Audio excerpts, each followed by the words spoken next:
was user error, not the chair's fault.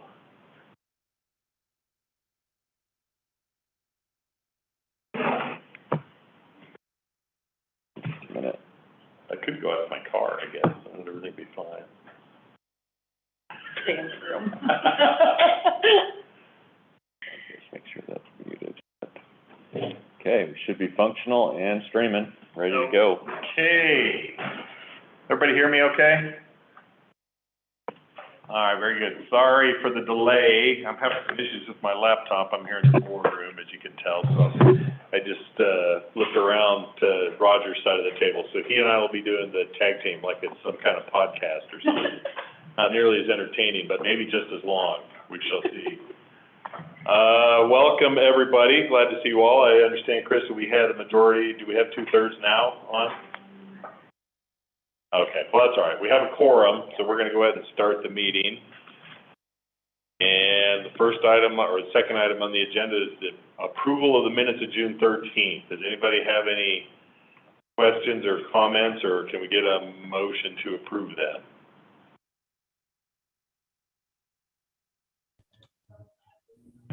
Yeah, this is Motion to approve the minutes. Jason sent. Doug Hill, second.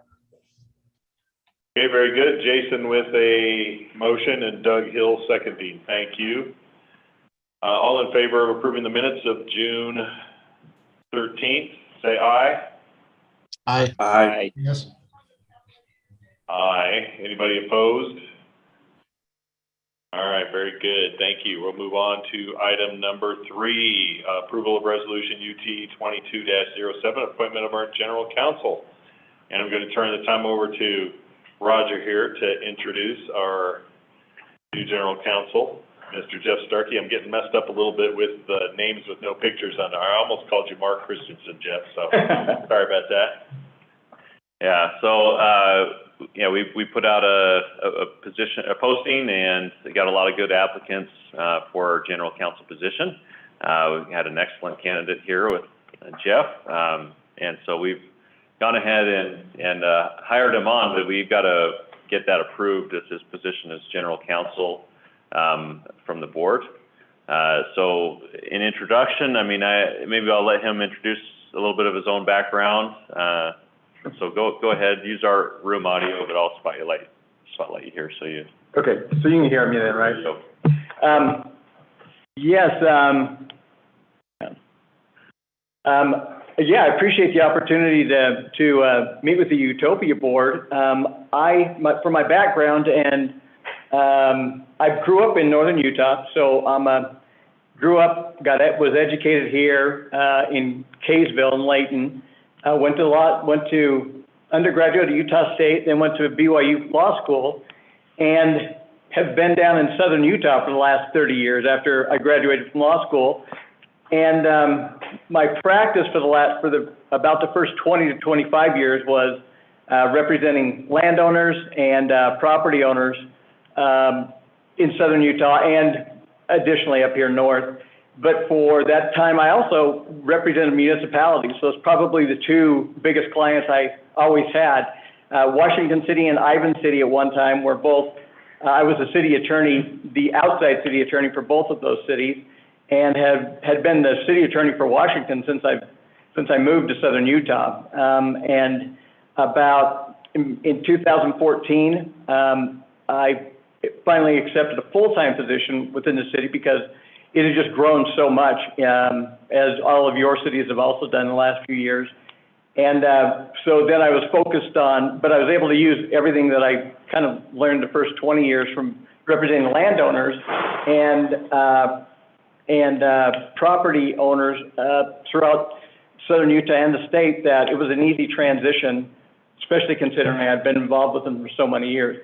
And then it's always been my 20-year goal, but ended up being a 30-year goal, to return back to northern Utah, where my family, all my friends from childhood and from college live, and this was the perfect opportunity. And I've just been so pleasantly surprised with the organization here at Utopia and UIA, which just how functional and how nimble they are in terms of just pursuing the goals which Utopia has. So I have appreciated working with both boards just because you guys kind of incorporate that into your oversight of Utopia. So I certainly appreciate it because government law isn't in and of itself is a different animal, as you guys all know. And so I really appreciate being here at Utopia. So, and if you don't approve me,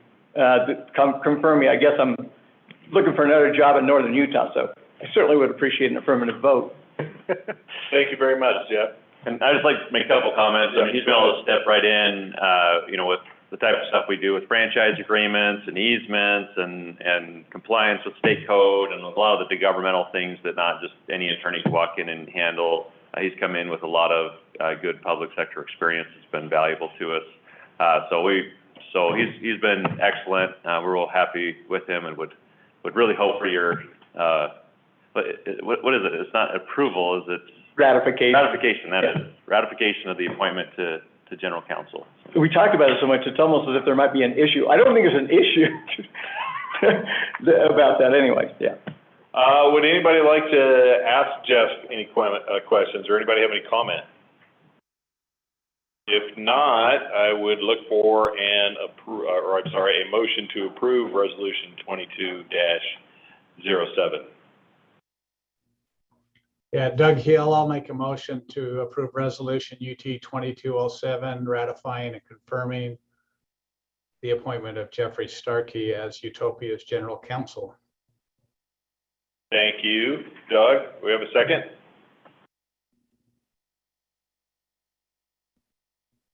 I'll second. Jason Sant. Okay, thank you, Jason. And I know Matt was trying there. Matt, we'll save you for a later item here, possibly. Krista, I believe this is a roll call vote, so if you would proceed, please. Adam Cowie, Aye. Matt Dahl, Yes. Mark Christensen, Yes. Derek Euler, I can't vote, so my council member's not on. I'm trying to find him. Are you not the alternate, Derek? I don't believe, if I am, I'm a yes. Okay, we'll double check on that. Doug Hill, Yes. Robin Meekin, Yes. Zach Bloxham, Yes. Jason Sant, Yes. Todd Christensen, Yes. Wayne Pyle, Yes. and I believe even outside of Derek Voigt, vote counting was good. Okay, very good. So we believe we have a sufficient by majority vote and unanimous of everybody who's on. We'll double check Derek, we'll double check your status later. Chris has got a note of that. So with that, we'll move on to item number 4, which is approval of resolution 22-08, approving a procurement policy for Utopia. I know Jason has this item. Roger, did you want to make any introductory comments, maybe as to how UIA proceeded and or just introduction of Jason? Yeah, I'll let Jason do most of this, but effectively, we haven't updated these in a long time, so he's come in and realized it could use some updating, and so appreciate the work he's put into this. And we did have a discussion about this in UIA, and we're coming back with some revisions. And anyways, I'll let Jason talk to where we're at, and to whatever extent he wants to go through it and discuss with you, and whether we want to take action on it or just do the same as UIA, we can talk about that. So, Jason? So just to clarify, so UIA, what did they do with it? We did not take action on it. Didn't take any action. Okay, what was their general position? There was. I can go through the general position on that. Yeah. Okay, Jason. I have an update. I've got some pretty good notes on what they said. So yeah. Okay. Yeah, one of the things I think is important as I come in here is, and I'm fairly new, is I think it's important that we look at our policies, and I'd like to every year bring at least a few forward to the board to refresh and look at and go through. The first one that I started with is I started with anything that had to do with cash, and I started with procurement. And I'll share my screen here. As I was going through the procurement policy, I noticed it hadn't been updated in quite some time. I think it was 2007 was the last time the procurement policy has been updated. I noticed going through it that our CTO, Chief Technology Officer, had gone through and looked at some other Utopia member city policies and tried to take some things out of it. So I tried to incorporate some of what he had there. But the biggest thing I was trying to accomplish is the first time I read it, I didn't think it flowed to help a decision be made on how procurement should happen. So I've tried to kind of change the flow that says, to say exactly, this is what we're looking for, this is what you have to do, and here's how it has to be done. That's kind of how I looked at it going through it. As we look at procurement, the procurement's just talking about how things are ordered and how you give people an opportunity to sell their products to Utopia, to the organization, make sure everybody gets a chance. It doesn't necessarily cover all of your cash disbursement policies. That's under a separate accounts payable policy. If you look at what's been provided in the package, you'll notice that I sent something out early in the week that had a red line copy that showed any changes to from our previous policy to what had been proposed in the new policy. I've received some very, very good feedback from some of the board members on the policy with some suggestions for improvement. I incorporated those suggestions for improvement in what went out on Friday, in the Friday packet. And there's a policy in the Friday packet that has a red line copy of what happened. And then there's a bunch of green highlights in there. The green highlights were suggestions that came from board members that I thought were very good suggestions. And Roger and I both agreed we should incorporate those into our policy. So that's why you may have seen two different documents during the week, but the changes were suggested by board members and we thought they were very good. So we've incorporated them, what's in here. If you look at what's there, we talk about procurement methods like competitive sealed bidding, proposals, and quotes. What was proposed was anything, we looked at the state code and what they required a competitive bidding process when you had to go through that. For building improvement projects, they say the state code says anything over 58,326 needs to go to some sort of competitive process. This is adjusted, it's adjusted annually with the CPI. So you actually have to go look at what was proposed by the state. There was a different number than 58,326. But if you take what was proposed and then apply the CPI every year, you get to that 58,000 number. Any other project, it's anything over 182,268. And that's what's that's what's in the state code. What we're proposing in the policy right now is that any purchase over $50,000 but less than the state bid limit has to have 3 competitive quotes. And anything over $20,000 but less than $50,000 has to have 2 competitive quotes. There are some exceptions to the procurement methods. Most of these exceptions have been in our policy for a long time. But I've listed those out here just so we can see what kind of exceptions there are for procurement. I also did a comparison of what our previous policy said for some of these limits and what our current policy says. Our previous policy had a limit of $5,000 up to 20, and that didn't have to go through procurement procedures, that you could just go and purchase what you want there. The current proposal has $20,000. The UIA board were not comfortable with going from $5,000 to $20,000. As we looked at it, that was one of the bigger concerns that came forward with them. 2 competitive quotes were not an option before, but that would now be allowed from 20 to 50 if under the proposal. 3 competitive quotes, anything over $50,000 was what was required in the 2007 policy. The current draft would have moved it to $50,000 to the state bid limit. So the change from the over 50,000 to go to RFP or RFQ, it'd now be 58 for building improvement projects, 182 for non-building improvement projects. And large contracts, large service contracts was considered anything over 75,000 needed to go to competitive price process. That stayed consistent over the two policies. I didn't make a change there.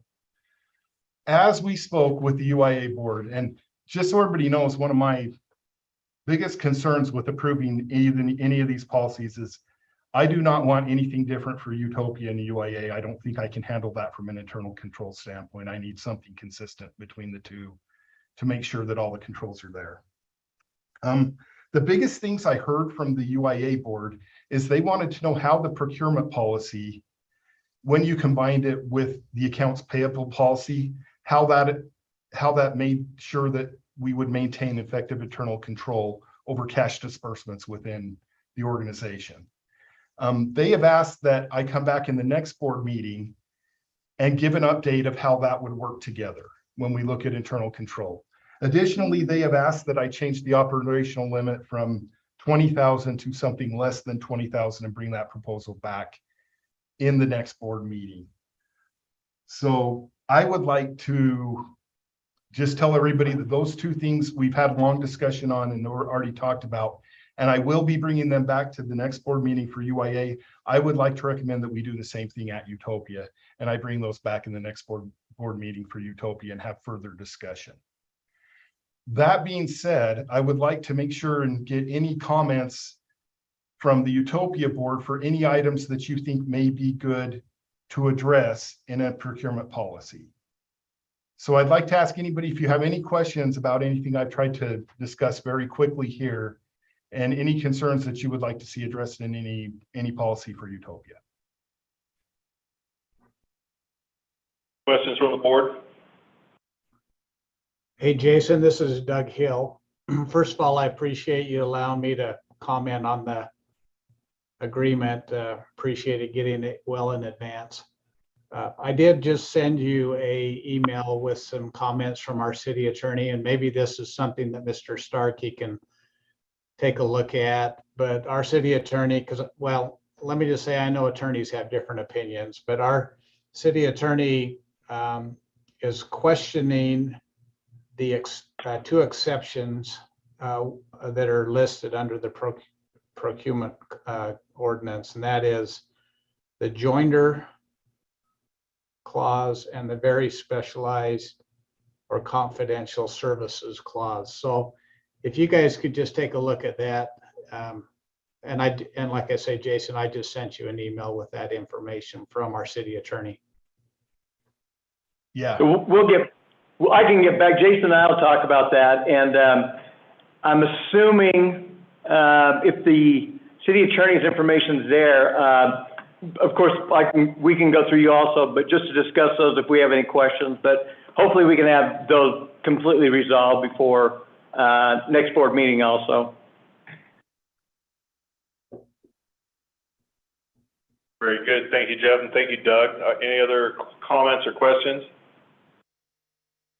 Wayne, this is Derek. I think that Jason briefly mentioned this, but I think we discussed in the UIA meeting that we could potentially do a slash title policy with both UIA and Utopia. So and both chairs sign the document, so we can just have one policy there for Jason to move forward with the staff. Sounds good. Thanks for noting that, Derek. Wayne, if I could add, I'd like to just thank the board members for taking an interest in this and going through it. I think that the more collaboration we have on something back like this, I mean, we have experts on this call, on a lot of policy. All you guys know policy very well. I think we'll get the best policy from feedback from everybody, so I really appreciate it. If there are no, and thank you for that, Jason. If there are no other comments or questions, I did just want to make the comment that there are a lot of changes on here. So hopefully everybody has had a chance to look at them. There's a lot of redlining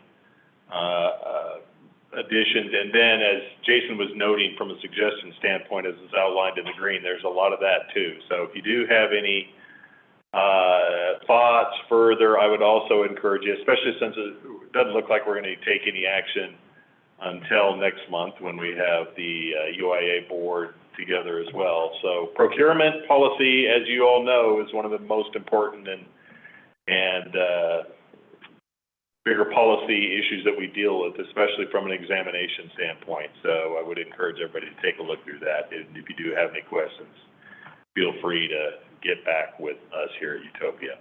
Yeah, if anybody, and feel free to email me individually if you do have questions, or contact me and I'd be happy to talk through whatever you have.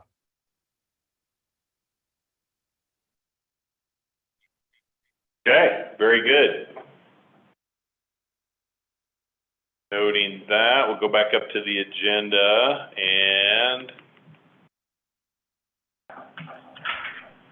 we'll move on to item 5, which is discuss Utopia fiber subscriber survey. Kim. I am up and Roger, bring it up. Okay, so, and he's at the end of it, so we're only here seeing the end. We're not even gonna go to the beginning.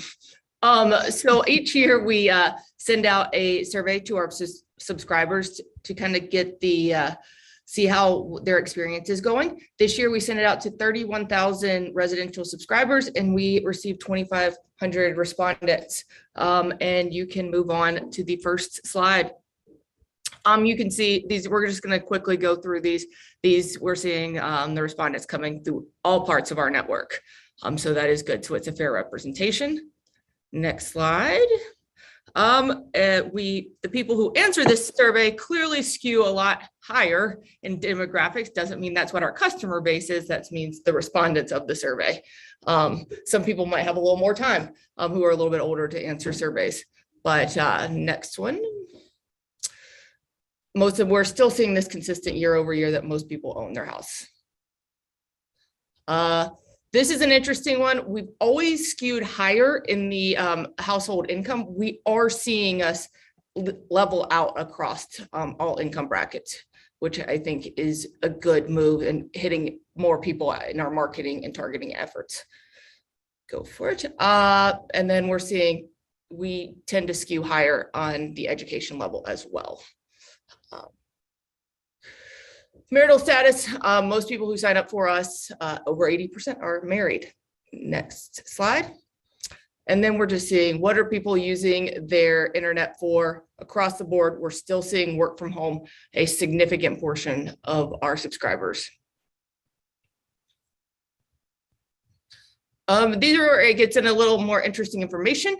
The green, the line that you see the most dominant is folks that strongly agree. And on the first one, it's, I'm glad my city invested in Utopia Fiber. Access to Utopia Fiber has improved my quality of life and Utopia has saved me money. So seeing very happy subscribers. Next one. Which of the following video service? Same old, we're still seeing Amazon Prime and Disney Plus coming up there for all the Disney fans. And then we're seeing another following statements. Utopia has improved my streaming experience. We have less outages since we're joining Utopia Fiber, and everyone in their house can stream. So still seeing strong support on those areas. And then we're seeing how long have these people who have responded to the survey been a subscriber. And we're seeing it across the board. Roger made this point in the last meeting that the people who responded doesn't mean it's indicative of what our customer base is. Those are just the people who responded to this survey, where we see a high number of people who've been on it less than a year, but it also is indicative of how much we've really built and grown in the past few years. Yeah, I'd say when we hired Kim, everything changed. But if you look at the subscriber numbers of just who do we have as subscribers, I know, just trying to pick a number out, we were at about 13 or 14,000 subscribers when I came back here, and that was 6 or 7 years ago. And we have nearly 50,000 now. So most of the customer base has come on in the last few years. And so that does kind of match up. You're like, well, why do we have so many people 2 years ago? Well, that was one of our biggest jumps in customer bases was when COVID hit, and kind of that period since then, we've done a lot of build and a lot of customer adding. So probably less an indicator of how long people have been with the service and how long it's been available to them to sign up, because that's when we've seen the growth. So anyways, just comment there. Keep going, Kim. Okay, and how did people hear about Utopia Fiber? This has been the leader for the past 5 years since we've done this survey. It is always saying from a city or your municipality, the people live in your respective cities because they trust you. Not to say they don't trust our marketing, but they usually love the city that they live in. Moving on.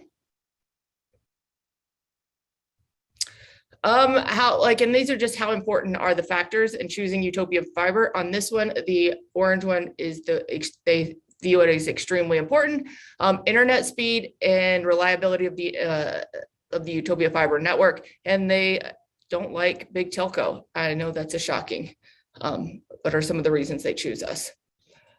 Moving on, and then we are seeing the blue one at the bottom is where they're very satisfied. The speed, they're really happy with. The reliability and the quality of internet are the 3 top ones on that realm. And done, Mr. Timmerman, for the next one is our Net Promoter Score. Our Net Promoter Score is a industry-wise, it's around all industries of how it kind of gives you a data point of how well you are doing. And this is the question that is asked across all boards, is how likely is it that you would recommend Utopia Fiber to a friend? So anybody who chooses a 9 or 10 is a promoter. Anybody who's picked 7 or 8 is a neutral, and anybody who is 6 or less is a detractor. So you take the promoters and subtract the detractors and you get your number of a 64. This is huge. This is a very great Net Promoter Score. It actually has gone up 1 point since last year, in which our Net Promoter Score was a 63. Mr. Timmerman, would you like to go into your viewpoint of what you told in the last meeting? Yeah, so we do surveys. When we talk to cities, like new cities that we may be partnering with, we often run a survey, but without Utopia mentioned at all. We run it in behalf of the city. We brand it as the city survey. So this would be cities like, I don't know, who have we done these in? We did one in Alpine and Highland, and I think we did West Haven, Syracuse, and a lot of these cities, some of them became partners and some of them haven't. But the result of this is we have survey data that's very neutral for all of the providers that are out there in non-Utopia areas. And so what that does is it gives us a very accurate Net Promoter Score for Comcast, for CenturyLink, for the wireless providers, because we're actually sampling their customers and getting their feedback scores on a Net Promoter Score basis. What we're seeing them land in is anywhere from about -50 to -65, which is really terrible. You think people are kind of lukewarm about their provider when it's a 0, meaning half the people are promoters and half the people are detractors, which in the question are saying 9 or 10, or if they say, I like my provider, it's a 9 or 10. That's a promoter. If it's a 7 or 8, then that's neutral, and 6 and below is considered a negative. It counts against you. So to have a 0 is not great. To be -50 something is atrocious, and that's really where we're seeing still Comcast, CenturyLink, and all the other options out there, despite the claimed upgrades and claimed better service and things out there. We're not seeing a significant increase in how their customers perceive them. And that obviously means that there's demand for something better. So we still see that. We're not seeing any sort of competitive threat coming in, whether that's in our existing cities or even in potential growth, despite all the noise and fanfare from those other providers. So just a point I wanted to make. Okay. Yep. So moving on, this is a huge question, especially for city leaders. How would you describe the impact of Utopia Fiber on my community? You see almost 40% say it makes their community much better for having us in it. Go ahead, next one. We're talking about net neutrality and how important it is for our consumers, and net neutrality year over year is very, very important to them. We do the same Net Promoter Score for our ISPs. Our ISP's Net Promoter Score, as you can see, is 53. We do this all in a lump. So this doesn't like all of the ISPs together. So this is not necessarily indicative of each ISP's Net Promoter Score. This is just all of them combined. 53 is still a great Net Promoter Score as well. It's a friendly competition between between us and the providers to be like, are we leading out, or are they leading out on providing a good experience?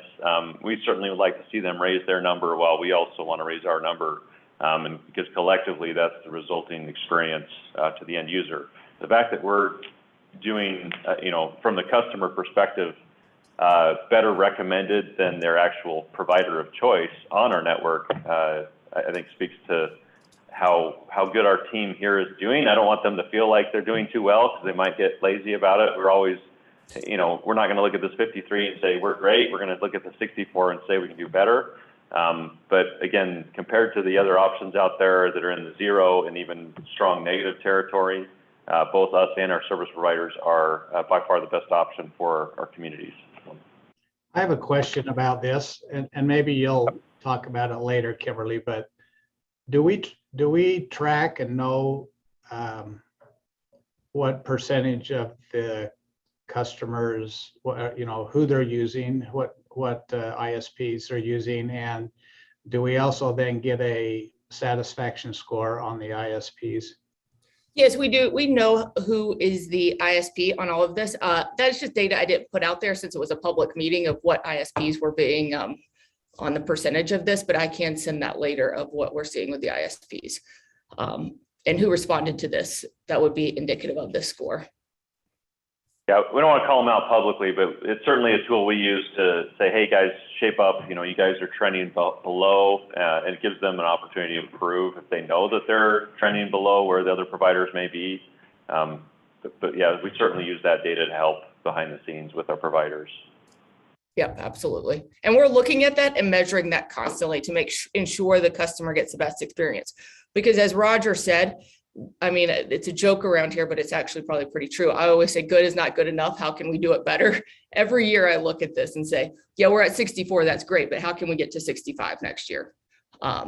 So any 1 point improvement is huge. And especially when you're seeing the kind of growth that we've seen, that we've kept the standard of delivery at what we've had.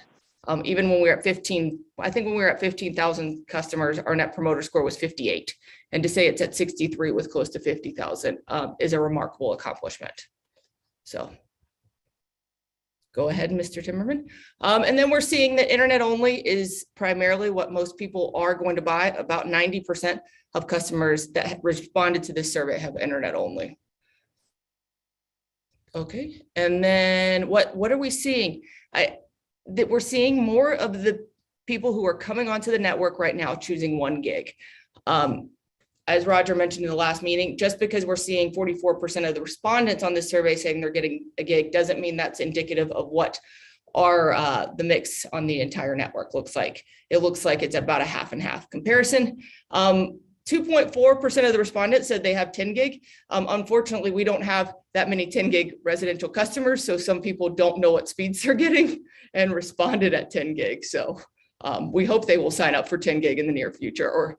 But go ahead, Roger, I can see you want to talk. Yeah, well, our actual data shows we got a couple hundred. Well, a couple hundred out of 50,000 puts them in less than 1%, and it's a pretty low percentage basis. So I don't know why people are picking 10 gig on the survey if they just don't know what they're saying. But we're pretty proud of having a couple hundred on 10 gig, because we still hear the argument, there's no place for that. And it's like, well, if somebody's paying, reimbursing their employee for broadband and our 10 gig is a good price to be reimbursed, or they feel that they're a power user and want 10 gig and our network supports it, then why not support it and be a full generation ahead of anyone else? And we're actually seeing people increasingly sign up for that service.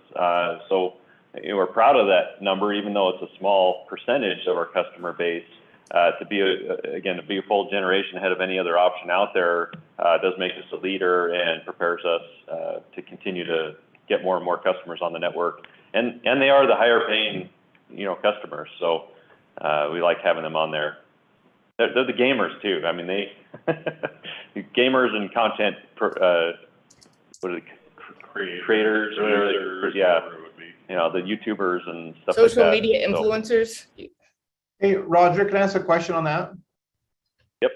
I do see some of the providers are going to 2 gig offerings. Has Utopia looked at somewhere in between the 1 gig and the 10 gig? We've been thinking about it, there's some pressure to hit that tier, and we're like, well, we might as well just do 10 gig at the same price, and make that competitive. Just from a technology perspective, it's actually really easy for us to just do 10 gig as opposed to finding something in the middle. We can rate limit a 10 gig connection to a 2 gig if we wanted to. The issue is 2 gig is a really difficult service to provide, and it's a little bit puzzling to see other providers offering a 2 gig because there's not a lot of stuff you can plug into there isn't a 2 gig interface standard. Yeah, There's a it's not what the 2.5 interface gig is, right? and a 5 gig, and those are new. So even to get equipment that you could plug stuff into to support those speeds doesn't make a lot of sense because 10 gig has been around for 20 years almost. I mean, it was ultra high end back in the day, but the standard has existed. The amount of equipment out there that supports it is far greater than it is for 2.5 gig. But we do see other providers doing it because that's all they can. You know, on a cable network, they can't do 10 gigs. So they're Comcast and others have driven a lot of consumer electronics and others to actually support a 2.5 gig standard. And that's been created lately. And we're like, well, do we offer it just because it's a common offering and we're starting to see consumer electronics support that standard? Or do we just run it at 10 gig and rate limit it back to 2.5? So we're having that discussion now. But it's probably more likely to just be a 10 gig installation from our perspective, and maybe having a 2.5 gig product offering. It's similar to the 250 meg. There is no connection that's a 250 meg. It's actually a gig connection we install to the house, but then we rate limit it down to 250 meg just to give the service provider and the consumer a product and a price differentiator at a lower tier. But picking a 2.5 gig in between gig and 10 gig, there's not as much need for it. I understand. That's good. No, you don't explain any further. I got it. There's no technical reason we can't. We're just trying to decide whether it makes sense from a product perspective to do it. Okay. I think it's great. You can keep pushing and bragging about the 10 gig. All right, Kim? And then have they had an experience with Utopia Fiber in another residence or business? We are seeing these numbers grow. I love another residence because we're seeing a lot more people move from one residence to another, and some of their buying choices include the access to Utopia Fiber. So moving on. And this is just a summary of kind of a simple summary of all the data that we have. Like one of my favorites is that somebody said they moved from Tremont to Tremonton because of their access to Utopia Fiber. Really big statements that are said, and we have all the data of everybody who said something about the experience. It's really interesting to go through all the raw data and see what the customers are really saying, but they are very happy with the service that is provided by Utopia Fiber and that their city got into this. So kudos to everyone on the call. And does anybody have any questions?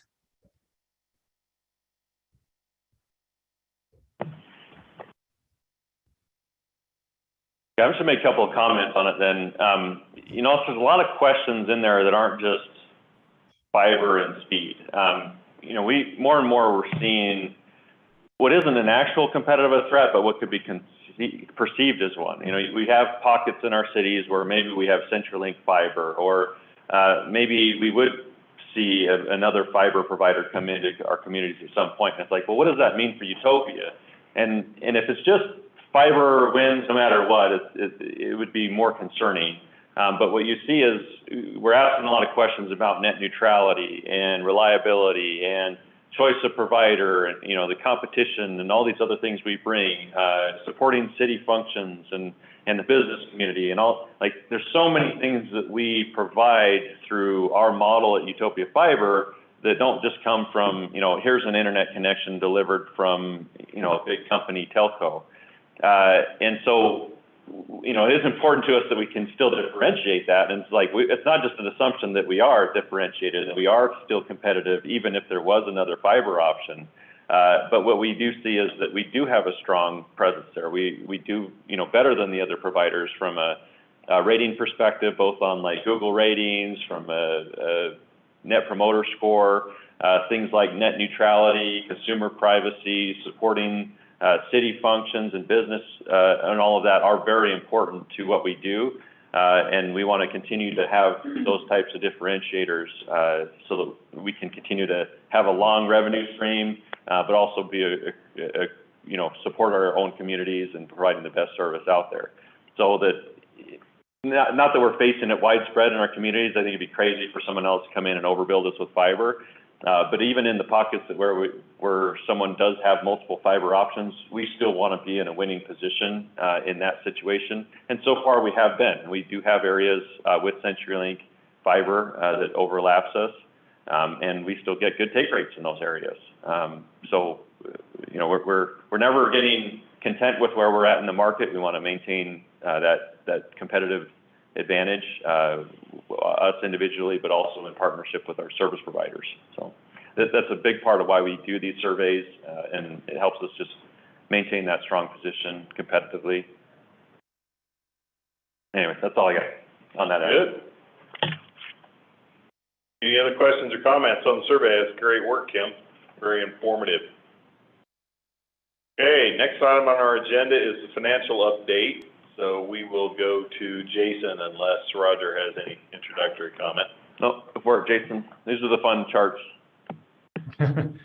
Okay, we'll start with the financial update and the numbers first, really quickly. Let me share my screen.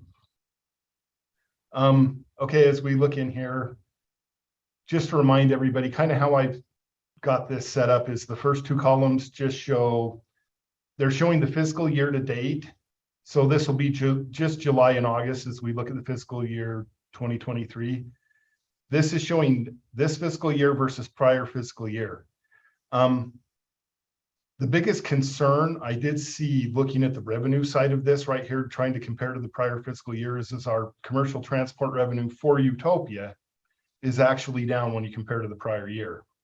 I think part of the reason why we're seeing this is when people drop off, the only new people that we put on are Utopia connected customers that may have dropped off in the past and are getting back on. We're seeing a lot of that revenue ends up over at UIA. I don't think it's a systematic issue at all, and it's not a problem. It's just a problem of having two companies, and one's UIA and one's Utopia when we look there, and how we technically allocate out the revenue between the two companies.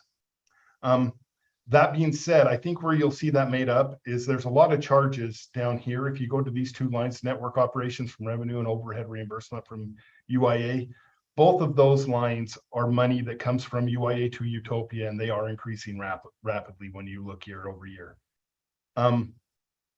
Also, what I found out going through this is I need to go through and change my monthly accruals that we're doing in that, and that hasn't been updated yet, so my numbers are off here. The second two columns shown are where we're projected to be at year end. And this projection is just saying, well, we're 1/6 of the way through the year here with 589,000 of revenue. If I multiply that by 6, I get to 3.5 million. That's lagging behind budget for residential. The reason that is lagging behind budget is because we are projecting growth in primarily Idaho Falls and their market, and that revenue comes in here. And that revenue will start coming in over the year as they do more connections. We expect that to lag the beginning year towards as compared to the end. There are also a few Bozeman customers in there, but we don't have a lot of Bozeman revenue projected to be in that line. I do think that this projected difference of 527,000 will be okay by the end of the year here, and hopefully we'll exceed that when we're looking at the residential. I do think there is a slight concern with what's happening in commercial and our projections there. These two big numbers down here of 4.7 million and 400,000, we're going to be fine there. I need to go update the monthly amount we're showing coming from UIA to Utopia, and I haven't done that yet. If we look at the yearly, we're projecting a shortfall of 6.4 million if you look at this number, but most of that are numbers up here where I haven't updated our monthly accruals for the year. So I think that this 5 million will be okay. This 703 for miscellaneous revenue, I found something posted incorrectly at year end. I think that'll go away. I do think we will be very, very close to revenue at year end when we look at the year end financials. Any questions about revenue since I did go over so much?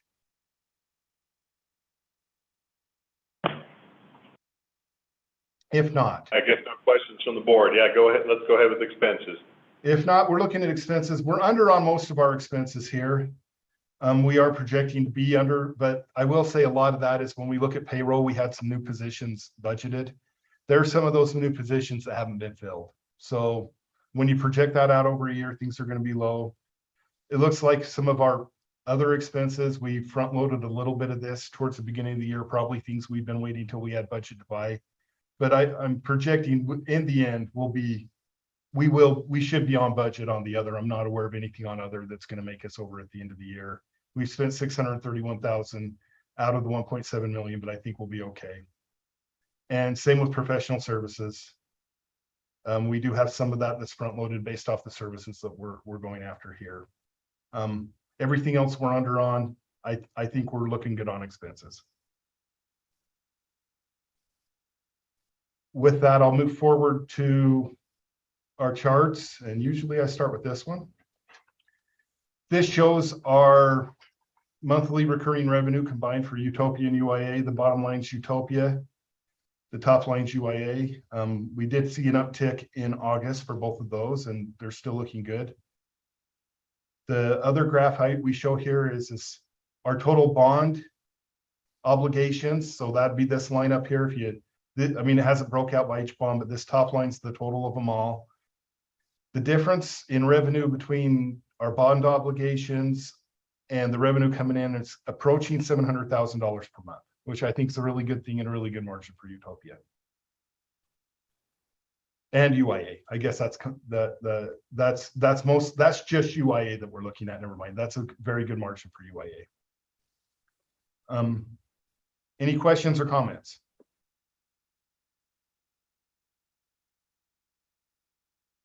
Anything from the board? Okay, very good. Thank you, Jason. And with that, we'll move on to the next item, which is the network operations update. So just a few things. We've had a couple of milestones hit. We did get our first area in Bozeman under our partnership with Yellowstone Fiber turned on, and we're doing installations up there. So it's starting a little bit slow, but it'll ramp up, and those are customers that come on to Utopia. We have a revenue share there, 50%. The revenue to transport revenue is Utopia's revenue. So it's one of the areas that I think at times we thought Utopia revenues would just kind of dwindle off and actually go down because of churn. But with Idaho Falls, we've been able to find a good place for Utopia to just have a direct relationship versus a UIA contract that the UIA then pays Utopia. So Utopia is the operating partner of both of those, and as those networks grow in customer base, we grow our revenues at Utopia.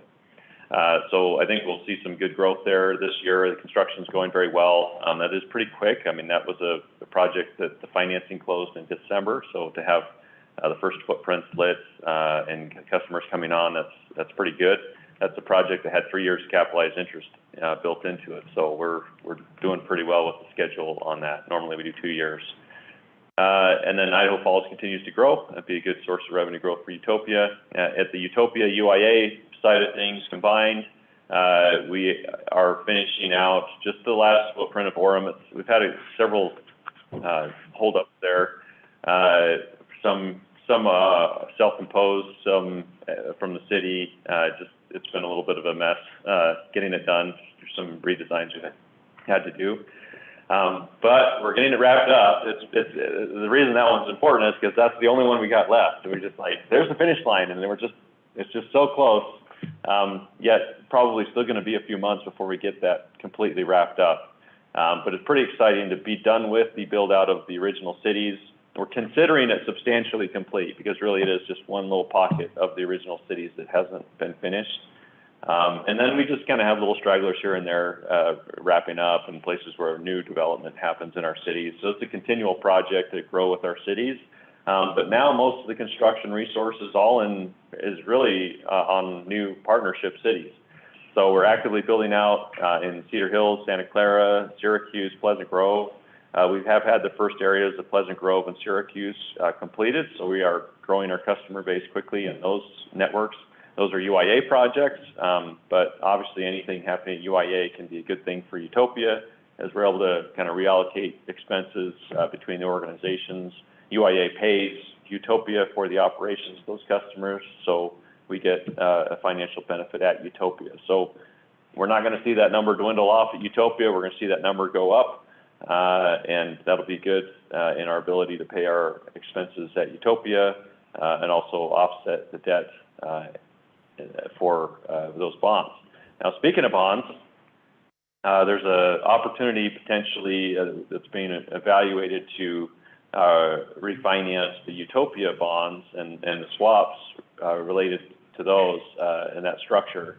I'm going to defer to Laura. She just got on video, so I think she heard me kind of queuing her up. But I'd love you to kind of give us where we're at on that analysis and the benefit of getting that done. Laura heard the magic word swap there. I did. Made my hair stand on end. Also, that you're all aware, we are at a point in the market where it appears that we can terminate the swaps and issue long-term fixed rate debt. As you know, the swaps are carrying a negative mark to market, and when those swaps are terminated, we actually have to terminate for that price. There will be a cost to it, but the fixed rate rates appear currently to be low enough to offset that cost, so that the net will mean that we can save money. It's not a ton of money, but it's right now we're looking at about $1 million is what we think the net savings would be.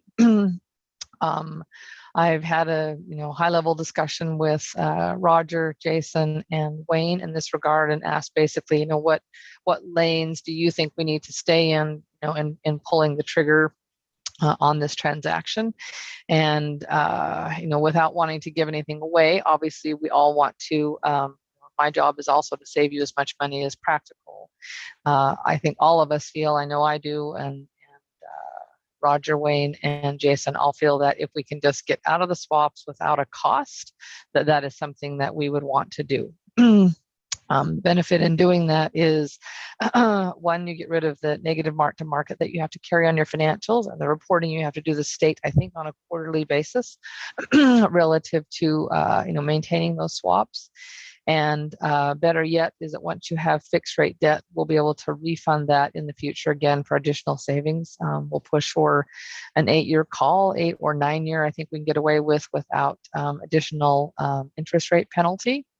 And that will, put you in much better financial shape going forward. I mean, I can't tell you how many times I wish that we had long-term fixed rate debt previously, because we could have refunded it for significant savings. But the metrics relative to the swap termination and the new fixed rates were never right. It would always have cost you way more money than we could have saved on the fixed rate debt. So with that, we've got all the professionals needed with our oars in the water. Brad's on the phone. They have started to prepare bond documents. Utopia has engaged a swap advisor. And we are, coordinating with all of them, putting a timeline together, which we hope to have out in the next couple of days. Because we do have to close on December 1st, we could possibly get concessions from the two swap providers. They are also the bond holders. We may be able to get concessions, but at the moment, in looking at the documents, we have to close on December 1st, and the swap terminations typically, typical way that those are then terminated and closed on is a 2-day closing window. So it will get a little bit crazy, toward the end of November relative to that. But we think we can get that done and or possibly get concessions to give us a little bit more time. It will require a special meeting by Utopia as soon as we're ready to do that, so that we're ready to, proceed ahead at sort of a moment's notice. The swap market and the swap yield curve and the MMD yield curve have to kind of be in the right place relative to one another to make this work. And if it doesn't work, immediately, I am fairly confident that it will in the next 2 to 6 months sometime, that we'll be able to hit that time, and we will need to act like almost instantaneously to take advantage of that. So we need to get all the board approvals to allow us to do that. If for some reason, market reason would be the reason, we're unable to make that happen, the board does need to know that you will eventually by June of 2023, and I think it's June 30. I might be mistaken. It might be June 1st. I should have checked. But in that window of time, your swaps are currently tied to LIBOR, and LIBOR is going away and being replaced by SOFR. And that means that your swap counterparties and you have to come to an agreement as to how that change will take place, and what the cost will be for that change to take place. It won't be cost free, but it how high that cost will be is currently kind of an unknown to me. The swap advisor that you've retained and I will be having discussions in that regard, so I can give you better sense of that. I think that's the summary of that. And I just make the point that all of this, we're expecting to live inside of the current pledge agreements that UTOPIA Yes. has. Therefore, we would not need to go back to any of the city councils for approval. We're just saying we're taking the existing pledges and going to refinance within that same pledge, just to come up with a better structure, not get stuck with the problems we had in the past and being able to not refinance the stuff. If interest rates were to go down, we'd have an 8-year period. You're thinking we could get? Yeah, I think we get an 8-year call. We'll hope that interest rates go down between now and then, and get this thing done so that we can take advantage of that. But not until after we get the swaps terminated.